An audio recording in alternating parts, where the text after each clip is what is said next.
Hi guys. Today we are going to talk about the background of Shakespeare. So I'm going to go through this presentation for you today.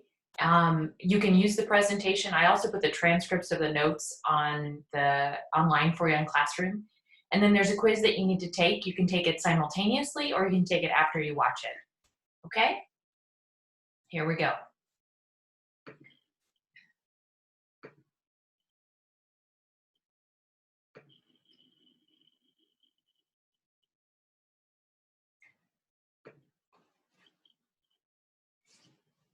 So today we're going to talk about Shakespeare. I know that often at times it is a difficult topic for a lot of people, but Shakespeare is just like a 16th, 17th century Yoda.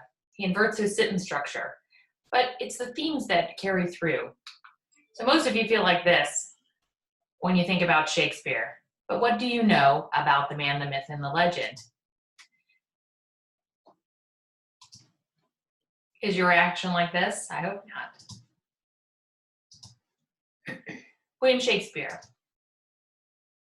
This is a typical picture with the Elizabethan collar that they wore to show aristocracy and wealth.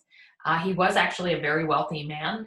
He never meant for his plays to be published. They were only to be performed. But he did keep himself very active in the public sphere. Here's a little video.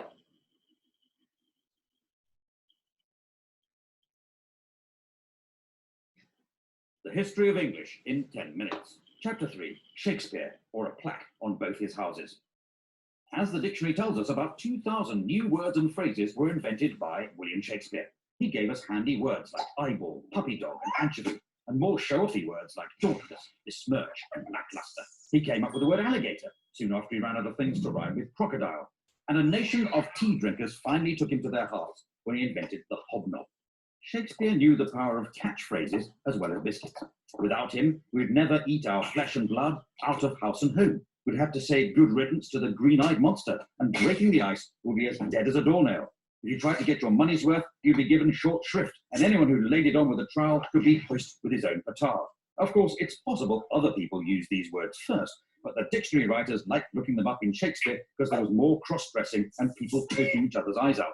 Shakespeare's poetry showed the world that English was a rich, vibrant language with limitless expressive and emotional power, and he still had time to open all those tea rooms in Stratford.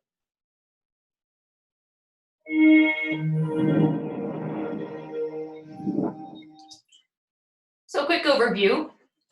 Shakespeare was believed to be born on April 23rd, 1564.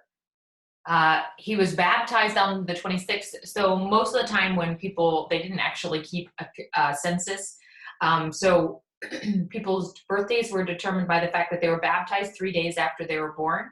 So there's record of him being baptized in the church. They would have written the record down actually in the Bible. So they do believe that he was actually born on the 23rd in 1564. He was the son of a leather tanner and glove maker, which meant that his family was middle class. His dad was fairly well-to-do, so they could afford to send him to school. He went to school from 6 o'clock in the morning until 7 o'clock at night, and sometimes got a lunch break. But it was a really long day and hard life, and he did that probably till he was about 15, and learned all kinds of different languages. He was fluent in French, Italian, German, English, and we're talking about modern English now because we have moved into the 16th century. And that he studied all of these classic plays, and that's what gave him the ideas to write about the things that he wrote about. He married an older woman.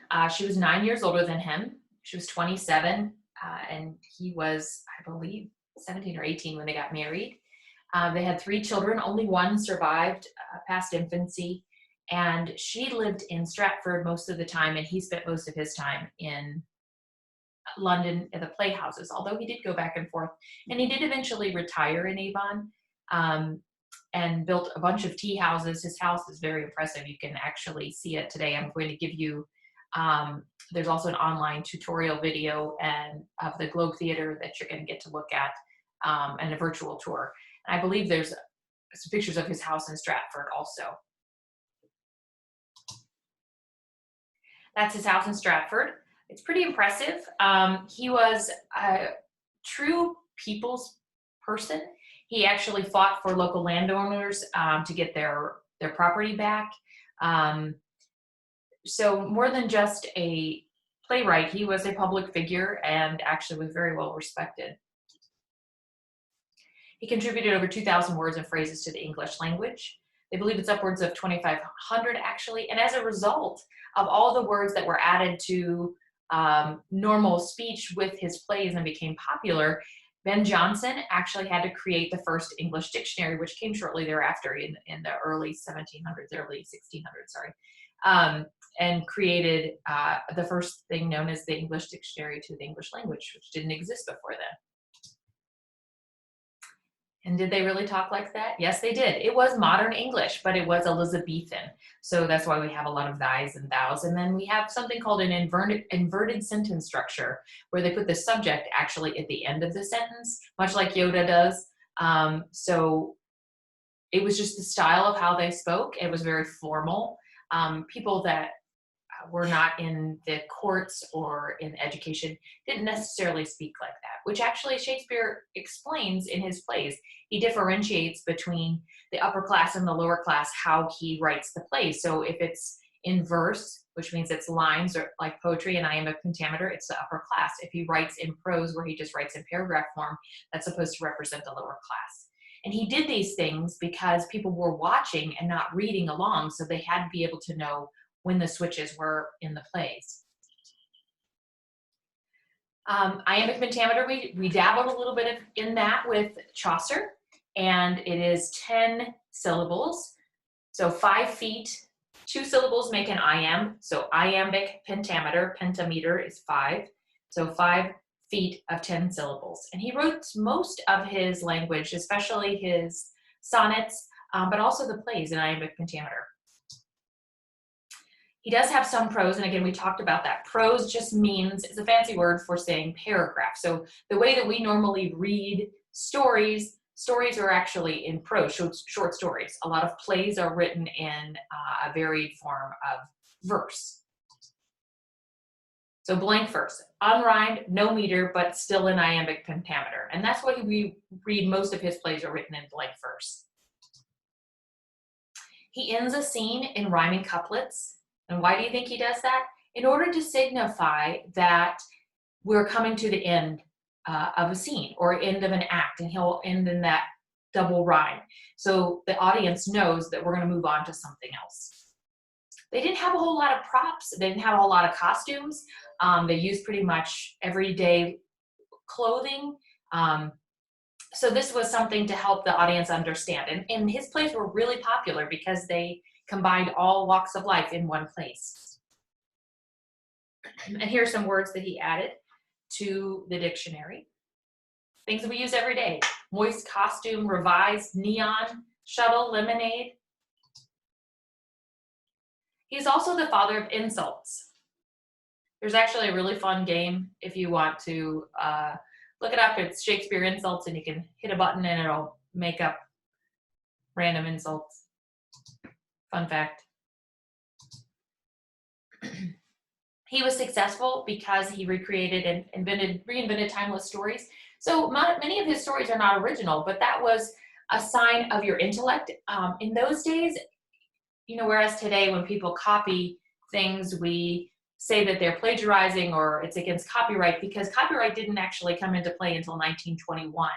So beforehand, especially in the 16th century, early 17th century, they really wanted you to show that you knew all of these stories, that showed how smart you were. So he actually takes very popular stories that were throughout his education and recreates them. And they're also things that other people know, so that drew the audiences in. Again, 2,000 words and phrases to the English language. He wasn't without scandal, though. A lot of people believe early on, although it's been debunked now, that Shakespeare wasn't really a person. He was just an actor that somebody was writing the plays for him, and he just kind of became the figurehead. Many people believe that he was just a figure, but there's plenty of proof that disproves that. Although there was some speculation that Edward de Vere was actually writing Shakespeare's plays, or the real Shakespeare. He was a royalist and in the court under Queen Elizabeth, and it would have been illegal for him to participate in any public and theater activity because he was royalty. And that's a picture of him, Edward de Vere.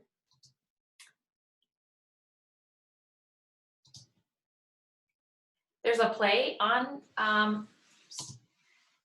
that. It's called Anonymous, which is an interesting movie if you have some free time and want to try to watch something about Shakespeare. It's all rubbish, though. It has been completely debunked because of the earliest criticism by Robert Greene, which was in 1592. Also, the fact that they have a lot of literature and language of his personal notes on things. Also, Ben Jonson, who was one of his worst critics, but also one of his greatest fans, has written quite a bit about him since 1592 up through the early 1600s. So they have debunked the fact that he didn't really write his plays. He was a real person. He did write his plays.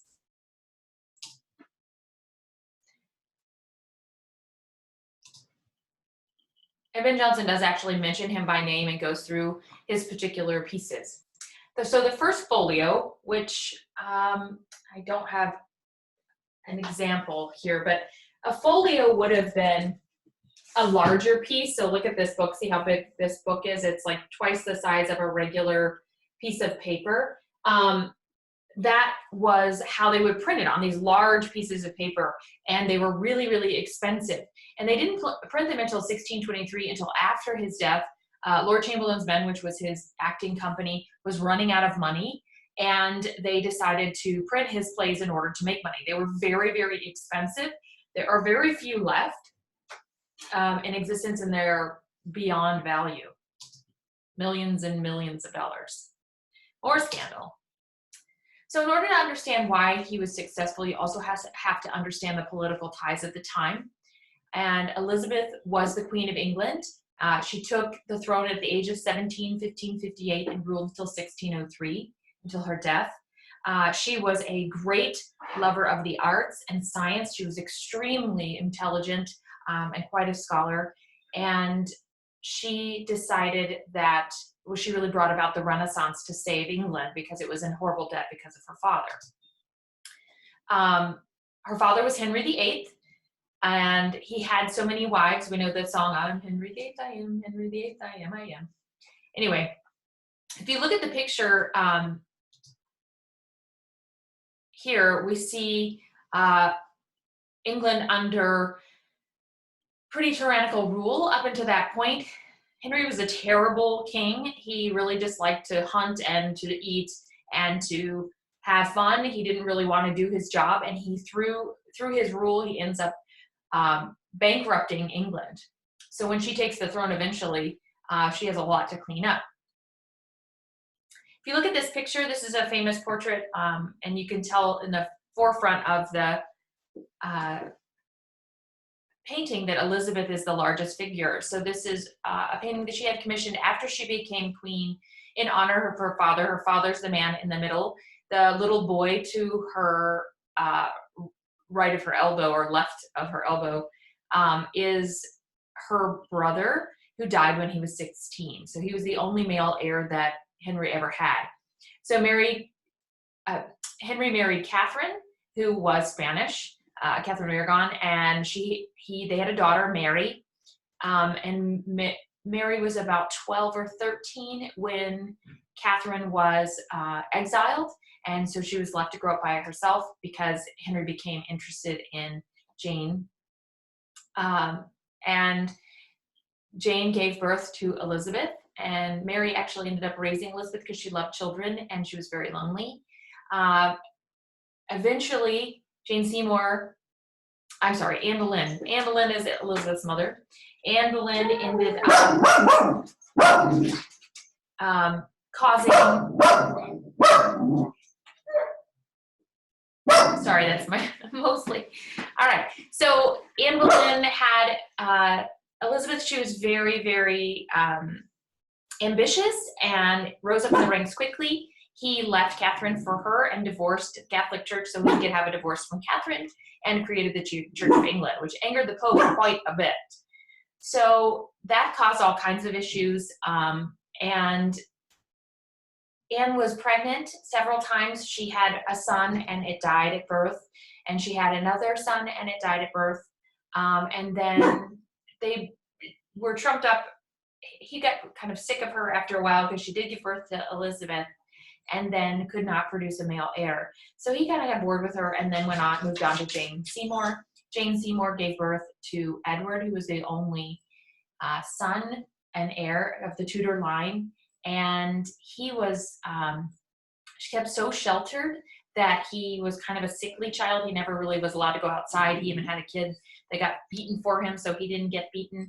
And that caused all kinds of issues. So eventually, Henry dies. And it was a pretty gruesome death because he had gangrene and from an earlier wound that he never took care of, and he was very fat and he tended to drink too much.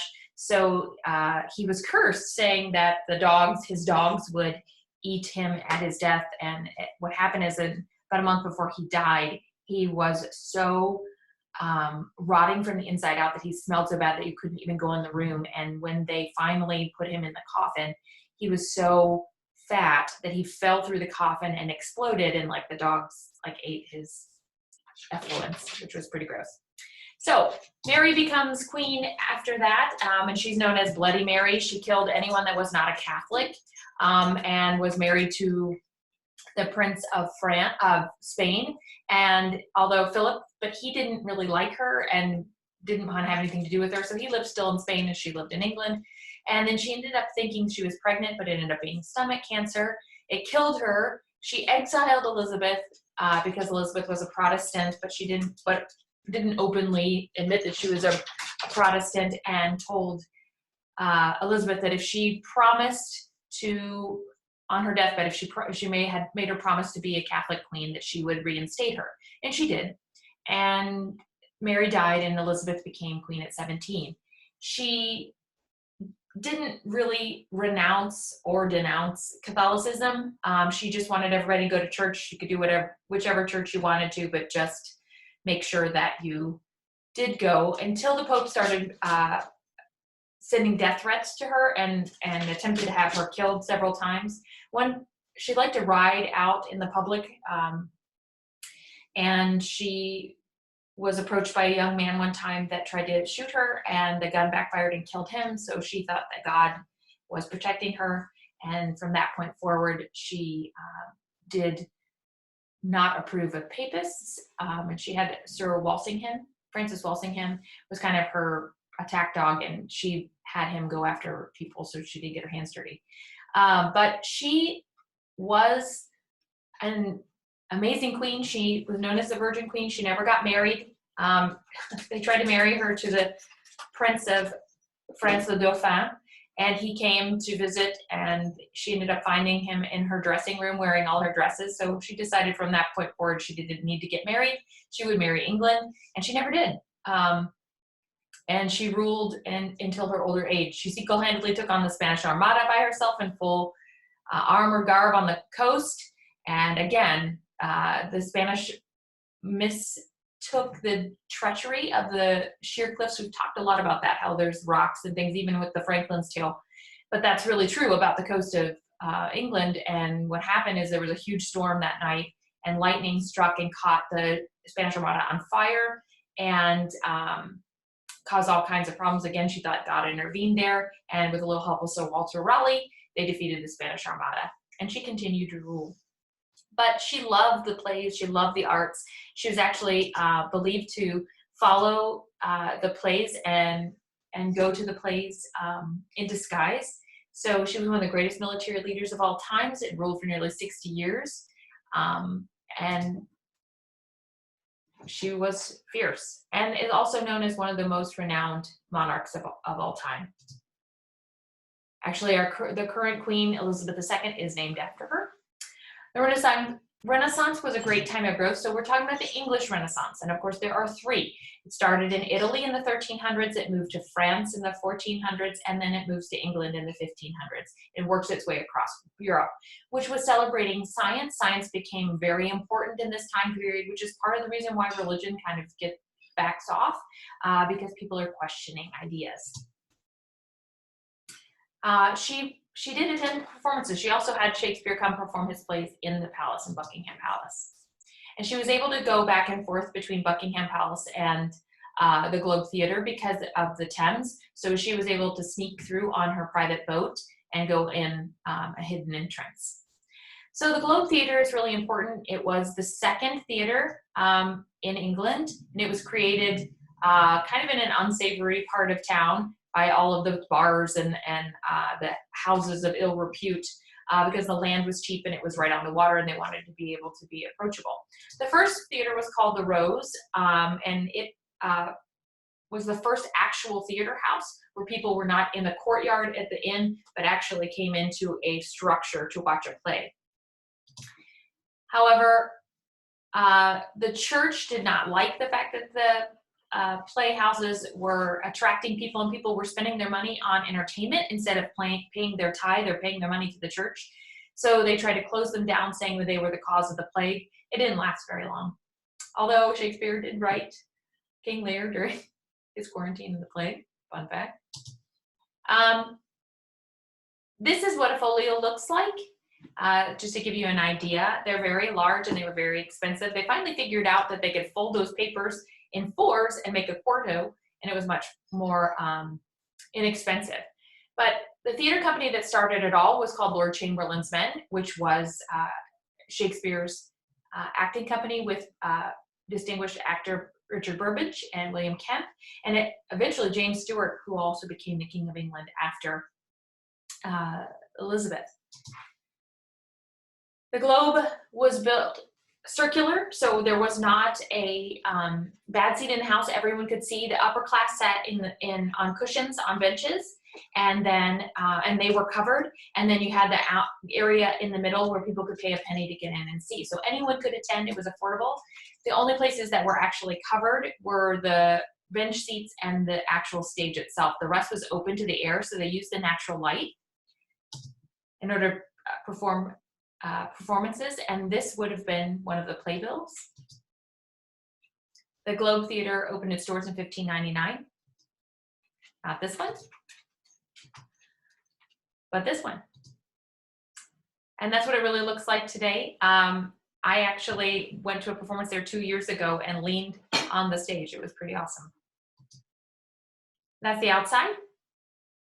There are tours every day. Performances run only in the springtime because it is open to the spring and summer because it is open air theater. The closed theater, which is his other theater, is called the Blackfriars, and that's a little bit further down the road. He's considered to be one of the greatest playwrights in history because he wrote on universal themes, so his ideas and stories can apply to any time period. For the first time, he was able to get all of the classes together. And if you were a peasant, if you were working class, if you were royalty, anyone could go to these plays and anyone could afford to go. And that's what brought everybody together in one place. And that really changed the face of society and its politics. The area in the middle is known as the pit. And if you were in that, you were called a groundling. And they had, for treats, or roasted hazelnuts. They eat hazelnuts like we eat popcorn. So for the theater, hazelnuts are a big treat. They actually still do it today. You might, if you watched Harry Potter, you see the dragon over the nuts roasting them. And that's what that is. This idea of roasted chestnuts or roasted hazelnuts.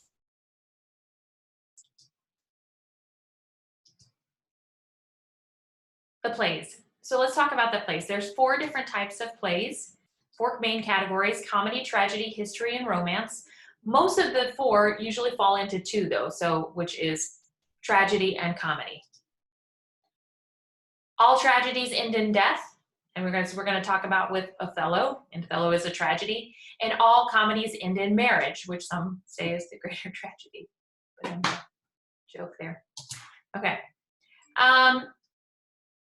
We know a lot of these familiar plays. I'm sure you've read Romeo and Juliet, maybe Julius Caesar, Midsummer Night's Dream, Macbeth, Hamlet, and all these ideas are known and commonly quoted. Things are referenced all the time. We are going to focus on Othello. Shakespeare is also known for his poetry. He actually created his own sonnet from an Italian sonnet writer, Petrarch, and he created his own formulation. So with a Shakespearean or an English sonnet, you have 3 quatrains and it ends in a rhyming couplet. And the 3 quatrains tell the story and the rhyming couplet sums up the problem. So one of the most famous is Sonnet 19. Shall I compare thee to a summer's day? Thou art more lovely and more temperate. Here's a sketch of the actual advertisement to attend the Globe, calling everyone to partake. And he died in 1616 on April 23rd. So he was born on April 23rd in 1580s, and he died, or 1560s, I'm sorry, and he died in 1616 on his birthday. Shakespeare. Hopefully you still don't feel like this. 37 plays and 154 sonnets credited to his name. William Shakespeare. So we're going to get started with this and reading Act 1 together, and then we're going to watch the play and I'm going to discuss it and you'll have some questions. You do have a quiz on this information that I went over. It is posted on Classroom, so good luck. I hope you enjoyed it.